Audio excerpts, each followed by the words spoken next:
SCHLICK is the author of Wandering Palate, a collection of 28 days of travel-inspired, healthy paleo meals. Well, she joins us from her home in LA to show us some healthy recipes that we can make at home. But ERIKA, I first want to start by asking you, what was your inspiration here? You've got a cookbook out and really have changed your lifestyle. Yeah.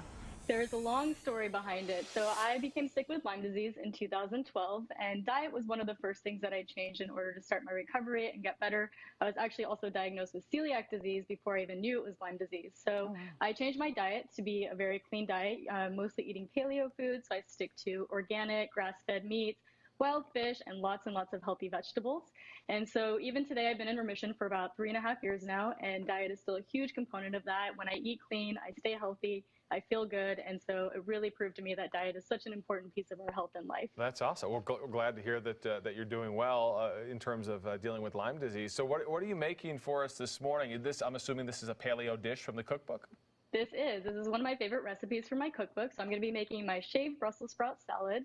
And a lot of times we think of Brussels sprouts as like a Thanksgiving meal or something that you roast, you eat in the winter. But you actually make a delicious salad. And this is a salad that can keep very well. So if you're going to be doing any sort of barbecue or picnic, it's going to hold up really well and it's going to be delicious.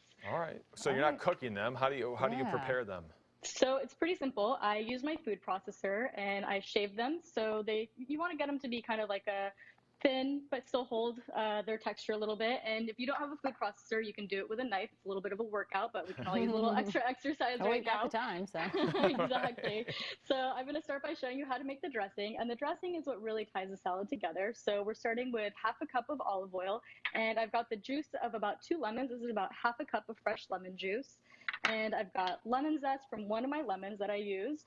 And what really brings this recipe to life is the fresh herbs. So I have about ½ a cup of fresh mint, and I picked this from my herb garden in my yard, so it's super fresh. And we're also going to be using tarragon. So I have about a tablespoon of fresh tarragon and some sea salt. And you can use as much or as little as you want. I tend to like a lot of salt, but adjust to your taste. And we're just going to go ahead and whisk that together. And you don't have to overly mix it just yet because we're going to tie it into our salad. Super clean ingredients. Yeah, well, you mentioned your own garden. I mean, is that important to you, trying to grow as much of your own as you can? Because then you know where it comes from.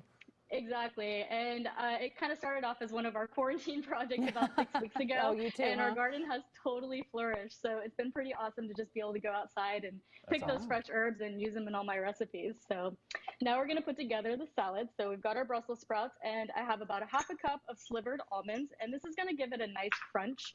And I have an avocado. And you can always do more avocado as well, depending how creamy and kind of, all the texture that you want in there. And so we're just going to use a fork and combine this. And I like to put a little bit of lemon juice or lime juice on my avocado so it doesn't turn brown, especially if you want the salad to last a little bit more. So you just mix that. And then now we're going to put in our mint and lemon dressing. And we're just going to go ahead and mix that together and get the herbs tossed in. And you can always do a little taste test. You can always add a little bit of lemon or a little more olive oil at the end, but I don't like to wet it too much because you want the Brussels sprouts to stay crispy. And that's it. Your salad is done. It holds That's a great summer salad. It's very summer salad. Yeah, take it to the barbecue this weekend. Yeah, very absolutely. cool. And it keeps great in the fridge too. Like I'm going to eat this for lunch later today, and it's going to be absolutely delicious in the next few hours. So very simple, keeps well, keeps you healthy. Where do people find your cookbook, Wandering Palate? So you can get the cookbook on my website. It's thetrailtohealth.com, and it's also available on Amazon as well. Ooh, looking at the cover there, things look very creative. I do love this work from home thing. We get to see like inside people's homes. Yeah. And you've got like that door under your stairs. Like, does Harry Potter live in there? Like, what's happening there? That's so cool. That's my hidden trash can.